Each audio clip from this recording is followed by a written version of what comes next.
É claro que existe muita ficção, muita confusão em ciência policial, em ciências humanas em geral. E há essa mistura atrapalhada que se vê muito viva no seu perigo, no seu risco, na sua distração, em publicidade, quando se publiciza trabalho policial, entre quantidade e qualidade.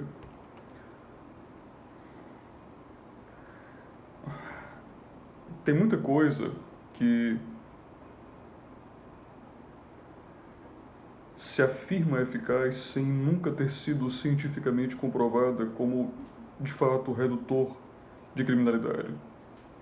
Redução de criminalidade, cientificamente, envolve elementos fundamentais e uma aferição de qualidade. Qualidade de geografia para determinação de local, de espaço de risco, qualidade de relação comunitária, qualidade de resolução, de eficácia das propostas. Qualidade é uma coisa, mas o que é que se vê?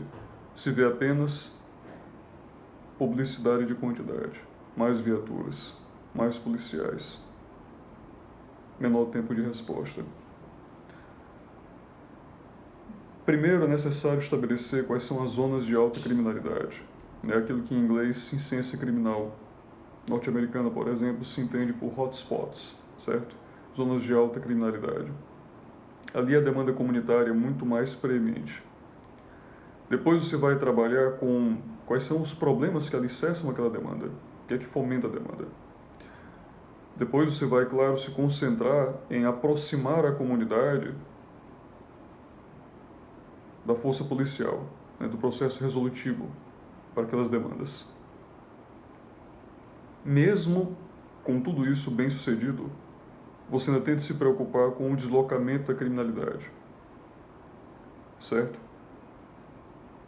Quer dizer, se eu pressiono e resolvo aquela zona, o que impede que uma paralela, uma adjacente se torne um hotspot, uma zona de alta criminalidade. Então eu tenho que me concernir com deslocamento de diversas maneiras. Deslocamento pode ser visto por outro ângulo, claro, que é a evasão do criminoso ao processo de resolução.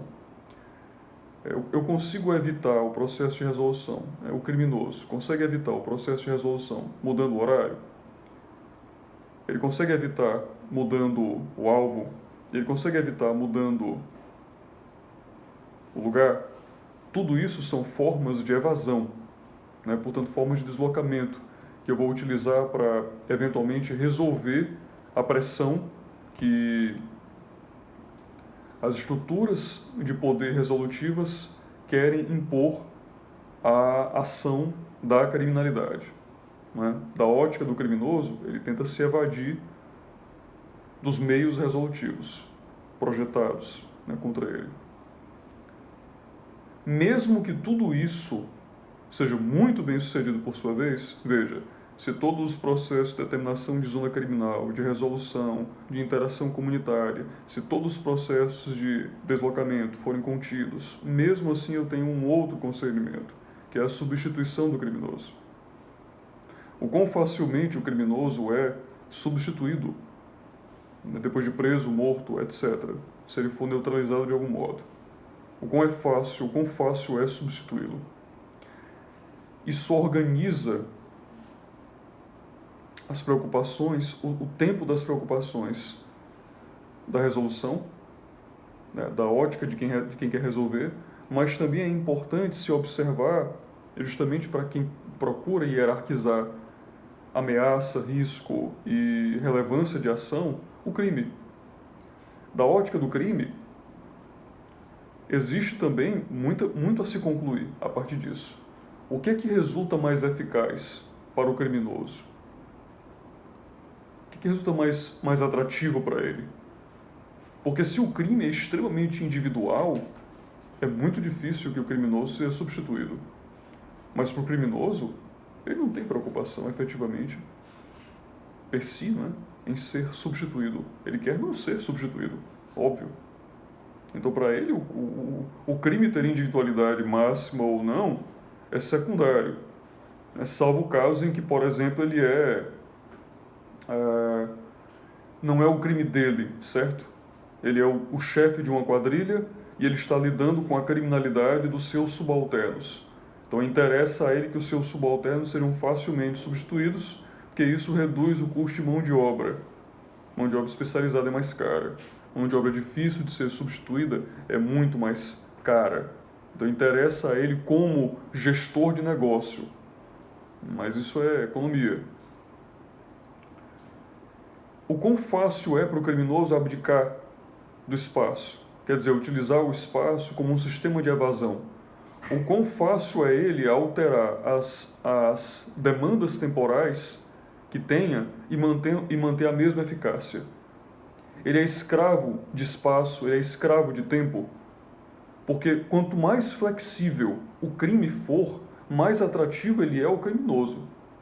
O lucro não é o critério único, claro, porque ele vem com custo e benefício, certo? Então, se é muito fácil evadir por processos resolutivos espaço e tempo são acessíveis. São acessíveis, eles não são tão exclusivos quanto talvez o tipo, não é? Talvez o tipo. Porque eventualmente um estelionatário não vai ser um assassino tão eficaz. Ele não consegue permutar o tipo com a mesma facilidade com que talvez alterasse espaço e tempo. Mas todos esses elementos são estratégias de evasão disponíveis a ele para negociar o custo-benefício que lhe seja mais lucrativo. Criminalidade virtual, por exemplo, né, um hacker. Isso é verdade, demanda imenso conhecimento técnico, especializado, específico, mas provê conveniência, porque a execução do delito é feita do conforto da casa, né, o protege nesse aspecto. A criatividade tática é fundamental, porque qualquer alteração que o sujeito faça já muda completamente a tipologia do crime. Então, existe o phishing, que é quando o sujeito envia pesquisa dados pessoais através de captação por e-mail, se eu não me engano. Aí depois tem a invasão direta de conta, quebra de protocolo de segurança, etc.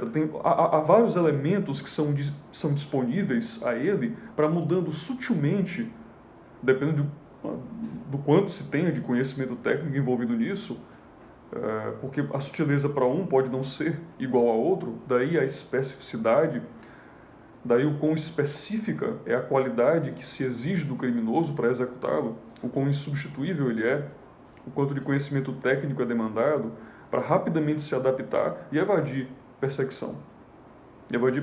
Isso da sua própria casa, no caso do hacker.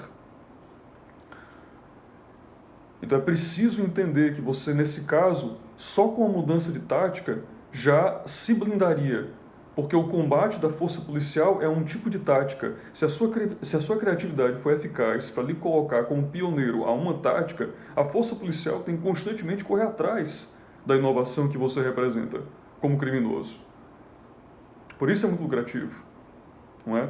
Então é preciso entender a ótica do cálculo de custo-benefício do crime para que se consiga lidar eficazmente com a produção de soluções que vão envolver também o seu próprio custo, como poder resolutivo, né? Como força policial, por exemplo, etc. É o seu próprio custo para abordar estratégias de contenção. Então, você nunca vai zerar, né, neutralizar todas as formas possíveis de hackeamento, todas as formas possíveis de estelionato, porque sempre se cria uma nova maneira de enganar alguém, sempre há um ângulo diferente em que se pode aproveitar a fraqueza ou a estupidez de outrem para aferir vantagem, para obter algum resultado atrativo.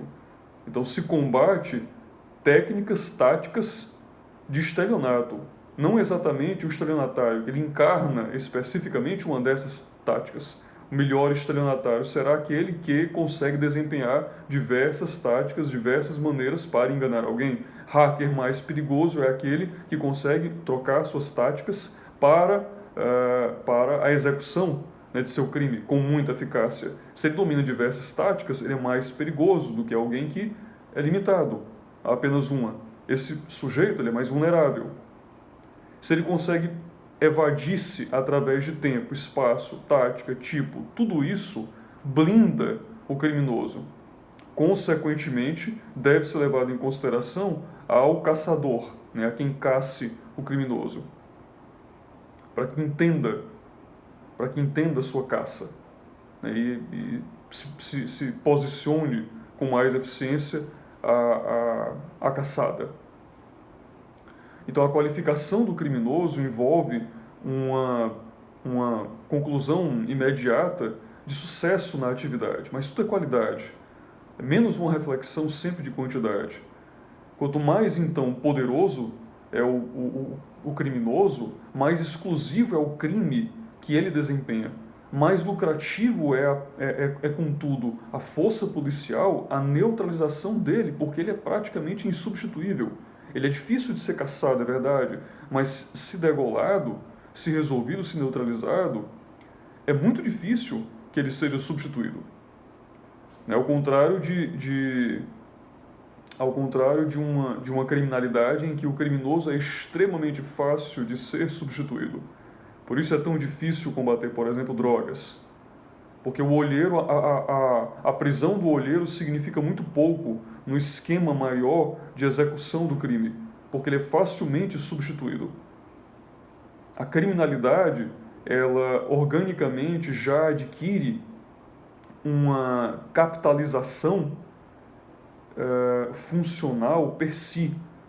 Ela praticamente é um organismo irrigado por mão de obra pontual e que funciona imune à neutralização desses específicos indivíduos, né, dessa mão de obra de baixa qualidade, facilmente substituída, conforme utilize, inclusive, a própria perseguição da força policial como estratégia de evasão, sobrecarregar a força policial, que perde energia, perde tempo, perde tática, perde consciência de tipo, caçando elementos que são facilmente substituídos organicamente pela estrutura maior do crime, que adquire então aí uma individualidade própria, como o tráfico de drogas, uma sistematização própria, como o tráfico internacional de drogas. E os membros, então, são substituídos enquanto a gestão da criminalidade persiste. Do mesmo modo que se você trocasse talvez um grande capitalista, isso representasse um dano à criatividade que ele traga para a gestão do capital, mas a estrutura do capital, o espaço, facilmente consegue ser atrativo a se fazer preenchido por outra iniciativa que se torna então seduzida pela equação que antes seduziu a hierarquia anterior, agora alterada porque, como no caso do tráfico de drogas, como no caso dos crimes orgânicos maiores, a força policial vem a atuar sobre um específico gestor, sobre um específico indivíduo. Mas ela é facilmente, por exemplo, transferida para os presídios, porque aqueles indivíduos ainda conseguem ter influência independente do espaço mesmo. Presos, eles conseguem alterar as condições, né, de tal maneira que consigam operar organicamente a mesma influência anterior, ou influência relevante anterior, suficiente. Mas esses pontos todos envolvem, primeiro, romper essa distração com que se apresenta politicamente, se resume politicamente a análise do trabalho policial restrito à quantidade. Isso é fazer tosca, tolher a melhor qualquer, na verdade, compreensão sobre como eficazmente produzir resultados da ótica dos dois lados. É muito atrativo para o criminoso, inclusive, que todos aqueles que lhe olhem o vejam restrito a uma aferição de quantidade. E o combate a ele vai ser limitado a encher de policiais certo lugar, ou encher de viaturas certo lugar, ou gastar exorbitantemente com viaturas, etc. Conhecer as estratégias de perseguição por parte da polícia é fundamental à evasão do criminoso. Da ótica dele, também se está ali observando sempre qualidade de evasão. E da ótica da polícia, da ótica do caçador, a qualidade de perseguição. Qualidade de perseguição, não quantidade. 150 viaturas podem atolar uma rua e ser muito mais ineficazes do que uma moto, por exemplo. É importante entender eficácia e qualidade, ao invés de se distrair toscamente com quantidade. Embora mais uma campanha eleitoral esteja adiante, vocês vão observar como, mais uma vez, sempre se vende eficácia policial. E o mais absurdo é o quão facilmente se compra essa ideia de que tudo se resume a quantidade. Fazer publicidade de quantidade, quantidade, quantidade. Nunca existe um debate efetivo sobre qualidade, nunca existe uma reflexão sólida, argumentada sobre quantidade. A população aceita isso toscamente, estupidamente, entrega seu dinheiro como cordeiro de sacrifício, e aí? Tudo se enrola por mais 4 anos, por mais 2 anos e assim adiante.